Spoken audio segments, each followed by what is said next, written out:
Welcome to another edition of MIW. Got the D-Man here, and I am glad you could join me. Today I'm going to speak about how the world reflects back to you what you believe yourself to be. Now, what do I mean by that? Let's say you're out. Let's say every day you go out.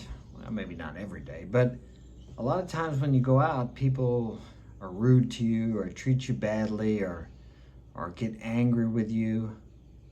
Or maybe they treat you well, or they smile at you. These people are reflecting back to you what you have inside of you. Let's say you're driving down the road and you're getting cut off. You always see all these, idiot drivers, these crazy drivers. Nobody can drive. They all drive crazy. I don't see that. Now, does that mean that you drive crazy or that I drive good? No, but you're looking for that inside of you. You have turmoil and conflict, and thus you create it in your outer world. It's really a gift when you think about it. Many of the great teachers, successful people that I've listened to and I've read and that I've spoken to will tell you that the world just reflects back to you what you are. And it's a gift because when you understand that, when you take the word blame out of your vocabulary and try to see what the world, the universe, God, however you want to view it, is trying to teach you. Especially the person who annoys you the most is your best teacher. And that person has been brought into your life, or you have brought that person into your life to help you learn about yourself, because you will never change that person. And I'll tell you something else, it's almost like magic. When you change the way you think about this person will change.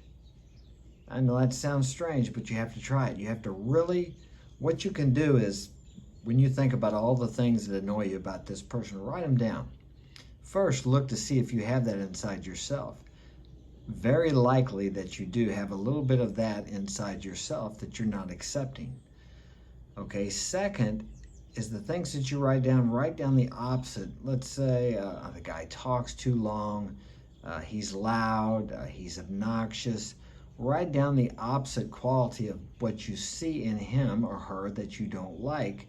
And whenever you see this person or you have an interaction with this person, think about that. I know it's difficult, but look for the good in this person.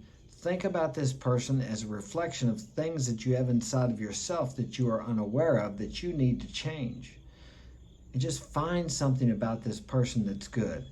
We're not all good and we're not all bad. There's a little bit of good in the worst of us and a bit of bad in the best of us, okay? It's just so easy to focus on other people's defects and not look within ourselves. But as I said, these people are reflecting back to you something you don't like about yourself or something within yourself that you need to take a look at. So these people are our greatest teachers if we allow it to be that way. Or the other choice is go through life, be a victim, complain about people. Guess what? Nothing ever changes. You want to change the world? Change yourself. Change your view. Change your perception. It's all about perception. We live in the greatest country in the world. Do we have problems? Do we have things that are terrible or great? Yes, we have both. Someone's talking outside there. We have both. But what are you going to focus on? Are you going to focus on the good or the bad? Are you going to focus on the positive or the negative? It's even a psychological fact. They say it's a fact that whatever you focus on grows in your experience. Whatever you want more of, focus on that. What does the media focus on? They certainly don't focus on the positive. Many positive, fabulous, great things happen in the world every day, but it doesn't make headline news. You have to look for those things. The negative news is blasted in your face every day. Now you have willpower, and some of you have we all have strong willpower. A lot of us don't use it. Now that willpower is not the willpower to go out and force someone to do what we want. It's to force ourselves to focus on what we want and keep our mind off what we don't want. I mean, you have to be thinking about what you're thinking about. Think about what comes out of your mouth. Be conscious of what you are saying.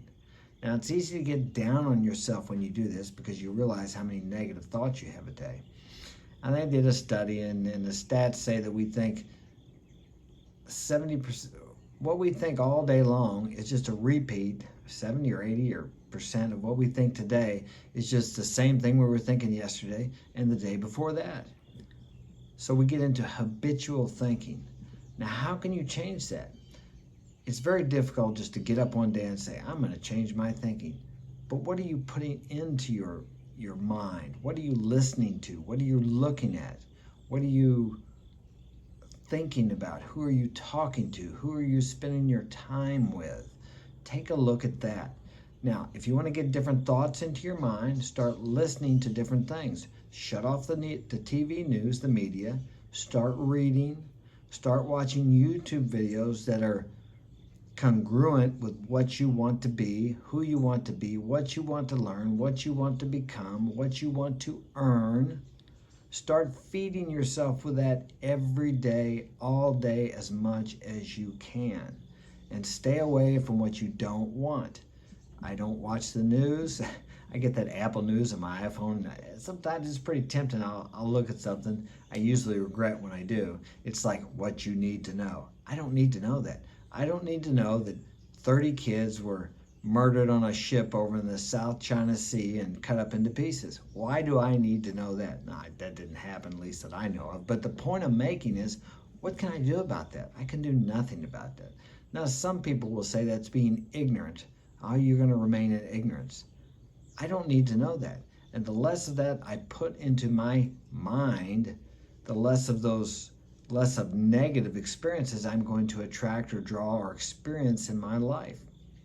If I want to have beautiful women, I need to think about beautiful women. On my walls, I have photos of places I want to go, pictures of beautiful women because I like beautiful women. I do, and I've been with beautiful women, and I plan on being with a lot more beautiful women. Okay? So if I want beautiful women, I need to be comfortable being around beautiful women, which I am, and I need to have that in my area of vision.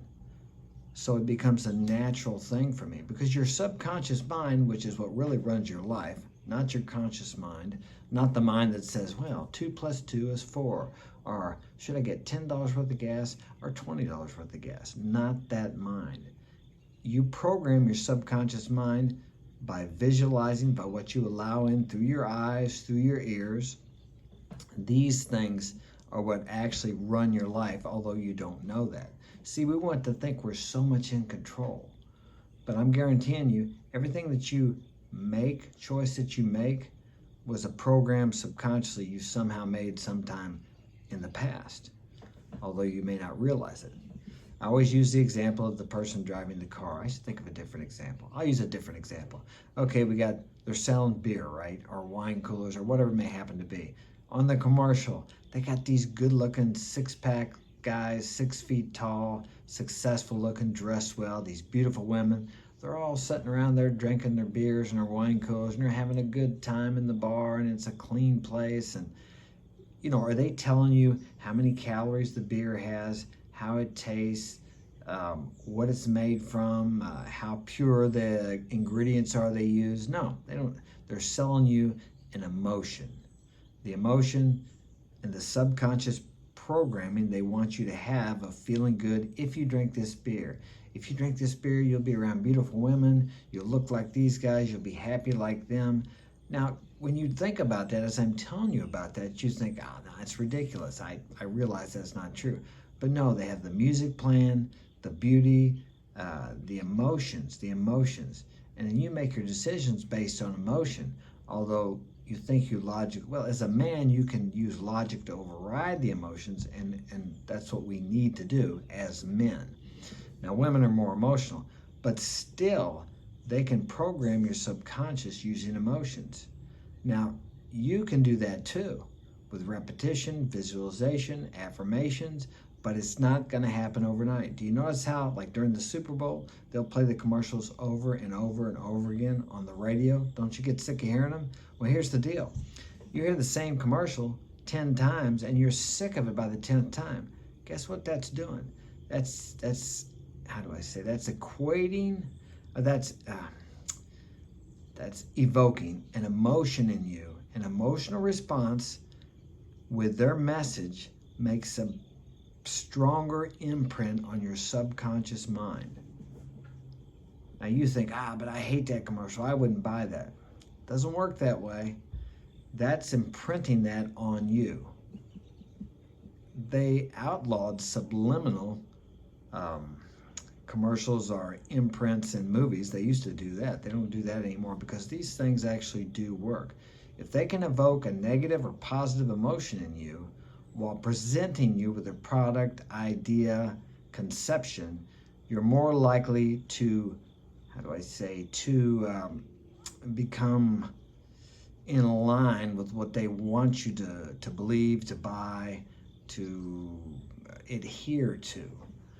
So that's something you need to think about. But that's the negative side of it. I just want you to be aware of that. You can do the same thing with auto-programming yourself by telling yourself what you want yourself to be, emotionalizing that. Many great athletes, and I've used this too, will think back to a time when they had a victory, and then they'll visualize their upcoming event, and they'll mix the emotion of the victory together with the upcoming event, and they'll visualize that and mix that together, and it makes a strong imprint on the subconscious mind. They do that over and over again until the day of the event.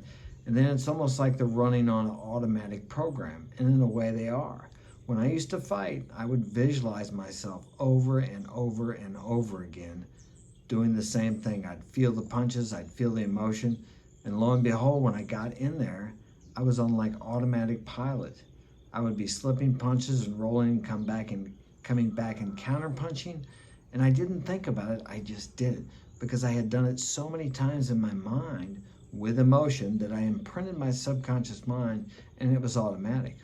Think about how you drive today. When you drive the car, the first time you drove a car, you had to think, let me see, I gotta put my foot on the brake, I gotta put it in drive, I gotta look back, see if anybody's coming, I gotta turn the wheel, I gotta put the signal on as I go out in traffic. All these things you had to think about consciously. But now you get in the car after driving for years and you're sitting there talking to your friend, you're doing all this stuff without even thinking about it. How many times have you been driving down the road for miles on a road that you've gone down many times, and all of a sudden you realize you're almost to where you're going and you don't remember passing anything on the road for the last 3 miles? That's your subconscious mind. It is programmed to do that automatically. You can program your mind through repetition, through visualization, with emotion in the same way. And that's what advertisers, the media, politicians, and all those people out there are doing to you if you allow them to by taking in their content.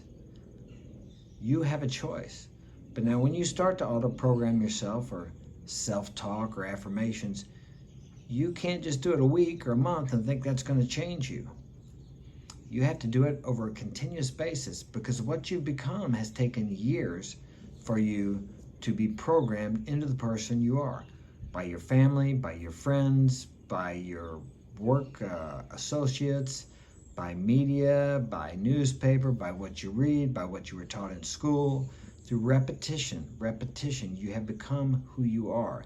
You can change who you are by repetition, but it takes persistence, and that's where your willpower comes in, to persist when all day maybe your mind wants to think negative because you've habitually been programmed to think that way. You have to use the force of your will to change your thinking, to replace those negative thoughts with a positive affirmation that you voice out, maybe under your breath because you're working or just in thought. Either way. And sometimes it requires, at all times, it requires a lot of persistence, perseverance, force of the will. That is the proper use of the will, not to make somebody do something there in the outside world, because you can't directly change things in the outside. You can go cut somebody's tire, you can go punch somebody in the face, or if you're a boss or a leader, you can make somebody do something, but that's not the way to do it. That usually ends up with you creating friction and resentment from someone else, and it could result in all kinds of other problems. But when you change your inner thoughts and your inner world, that changes the outer manifestations in your daily life over a period of time. And if you do it long enough and stick with it long enough, you'll start to see that the world will bear witness. What do I mean by that? Things will start changing out there. People will start changing. I don't know how that works. Don't need to know. I just know that it does. Nor do you need to know how it works. Just try it. You don't have to believe me, just try it. But be consistent and persistent and see if it doesn't change your outer world. I hope this has been of help to you. Share this with a friend. Smash that like button. And if you'd like to get my help personally, you can contact me at marksinspirationalguidance@gmail.com or my Instagram, marksinspiration. Be cool.